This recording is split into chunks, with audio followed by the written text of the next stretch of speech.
अक्सर हमने जानवरों को भूसा खाते देखा होगा, परंतु आज गुना जिले में अनोखा मामला देखने को मिला। यहाँ पर संविदा स्वास्थ्य कर्मचारियों ने शास्त्री पार्क में एकत्रित होकर विरोध स्वरूप लाइन में बैठकर भूसा खाया और विरोध प्रदर्शन किया। संविदा स्वास्थ्य कर्मचारी संघ के जिलाध्यक्ष मुकेश मौर्य ने बताया कि संविदा स्वास्थ्य कर्मचारियों की हड़ताल नियमित जारी है। आज हड़ताल के समर्थन में संयुक्त मोर्चा आया और संयुक्त मोर्चा के सहयोग से आज सभी संविदा स्वास्थ्य कर्मचारियों ने प्रतिबंध होकर भूसा खाया और विरोध प्रदर्शन किया। संविदा स्वास्थ्य कर्मचारी इतने अल्प वेतन में कार्य कर रहे हैं कि जो मानदेय मिलता है वह मानदेय हमारा 15 से 20 दिन में ही खत्म हो जाता है और शेष दिन हम यहाँ तो भूखे रह जाते हैं या हमें उधार लेकर अपनी जीविका चलानी पड़ती है और कभी कभी तो हमें भूखे पेट ही रहना पड़ता है। इस सभी समस्याओं पर शासन का ध्यान नहीं है, इसलिए आज हम सब साथ भूसा खाने को मजबूर हैं। संविदा का प्रत्येक साथी, चाहे वह किसी भी कैडर का हो या हर व्यक्ति, अपनी क्षमता के अधिक स्वास्थ्य सेवाएं प्रदान कर रहा है। कोरोना काल में हम लोगों ने हमारे परिवार की चिंता न करते हुए, अपनी जान की चिंता न करते हुए आमजन की सेवा की और अपनी जान हथेली पर रखकर कार्य किया, परंतु सरकार हमारी नियमितीकरण की मांग और निष्कासितों की बहाली की मांग की अनदेखी कर रही है। आप आंदोलन कर रहे हैं, संविदा कर्मी, वो किस उद्देश्य को लेकर कर रहे हैं? हमारी एक ही मांग है, नियमितीकरण। और आज भूसा खाने पर मजबूर हुए हैं आप, इसके पीछे क्या लॉजिक है आपका? क्योंकि नियमितीकरण नहीं किया, संविदा से बहुत साल से है, तो हमें रोटी नहीं मिल रही, तो हमें भूसा ही खाना पड़ता है। तो सरकार आपकी कोई मांग नहीं मान रही? जी नहीं मान रहे। तो सरकार के ये आंदोलन आपका लगातार जारी रहेगा? जब तक नहीं मानेंगे तब तक ये जो आपकी जो लड़ाई है ये चलेगी। 2023 में लास्ट में विधानसभा चुनाव में अगर सरकार ने मांग नहीं मानी तो क्या सरकार के खिलाफ आप अपनी आवाज बुलंद करेंगी वोटों के आधार पर? करेंगे। सरकार को उखाड़ फेंकेंगी? उखाड़ फेंकेंगी सरकार को। कर रहे हैं संविदा कर्मी और भूसे खाने पे मजबूर हो रहे हैं, आपकी क्या क्या मांगे हैं? ये आंदोलन आपका आगे तक जारी रहेगा? जब तक नहीं हुआ तब तक जारी रहेगा। अच्छा, तो आज आप भूसा खाने पे मजबूर हुए हैं, ये किसके खिलाफ हुए हैं आप? सरकार के खिलाफ? सरकार ने आपकी मांग नहीं मानी? हमारे सभी मीडिया अधिकारी प्रभारी महोदय से कर्मचारी संघ के अध्यक्ष हैं और पिछले 6 दिन से ये संपूर्ण प्रदेश में संविदा कर्मियों की हड़ताल चल रही है और आपकी मांग नहीं मानी जा रही, सरकार के ऊपर कानों पर जू नहीं पहुंच रही है। ये हड़ताल के लिए आप क्या करेंगे, आगे क्या आंदोलन करेंगे?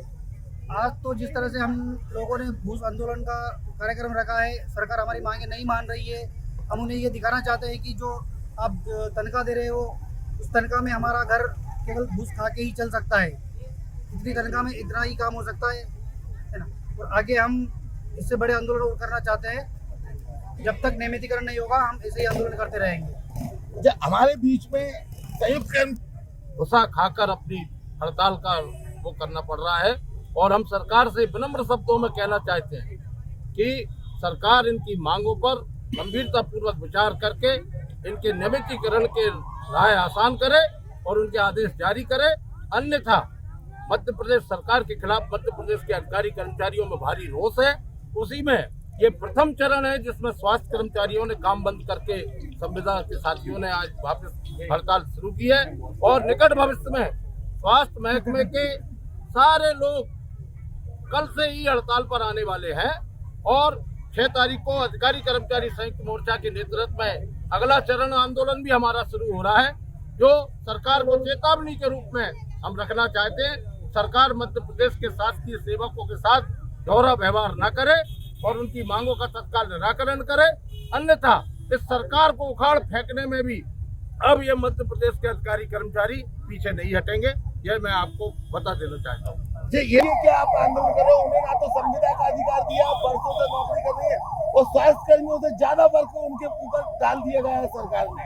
ऐसा है कि आंगनबाड़ी कार्यकर्ता और सहायिका है, उनकी पीड़ा तो बहुत ही ज्यादा दयनीय स्थिति में है और उनके साथ में मैं एक और वर्ग को जोड़ना चाहता हूँ, वो है हमारी आशा और ऊषा कार्यकर्ता। ये देश के लिए कलंक है, कलंक। बेटी पढ़ाओ ये सारे अभियान चल रहे हैं, पर वो बेटियां जो आंगनबाड़ी में काम कर रही हैं, वो बेटियां जो आशा ऊषा कार्यकर्ता के रूप में काम कर रही हैं, वो इस देश के जो कलेक्टर रेट होता है उससे भी नीचे की रेट पर काम कर रही है। 10,000 रुपए महीने में हमारी कार्यकर्ता काम कर रही है, 8,000 रुपए में हमारी सहायिका काम कर रही है और जिन कामों के लिए उनको सौंपा गया था, जो काम उनको रखा गया था, आज की तारीख में आंगनवाड़ी कार्यकर्ता और उसकी सहायिका, आशा कार्यकर्ता और ऊषा कार्यकर्ता 17 और 18 तरह के कामों का बोझ उनके कंधों पर है। पर ये सरकार, चाहे मध्य प्रदेश की सरकार हो, चाहे मोदी जी के नेतृत्व वाली भारत सरकार हो, उनने कभी इस बारे में सोचा नहीं है। सरकार की कोरोना काल में भी बिना किट के उनको किटें नहीं दी गई थी, वो घर घर सर्वे करने का काम उनको दिया गया था। गांव गांव, घर घर, शहर की हर कॉलोनी बस्ती में आंगनबाड़ी कार्यकर्ता ने कोरोना जैसी बीमारी का सर्वे करके दिया है। ऐसी स्थिति में भी अगर सरकार ऐसी बहनों को अगर कलेक्टर रेट भी मान दे तो हमें स्वीकार है। हम उनकी भी मांग आज आपके माध्यम से रखना चाहते हैं कि भारत सरकार और मध्य प्रदेश सरकार उनकी वेतन भत्तों के बारे में भी एक बार पुनः विचार करे।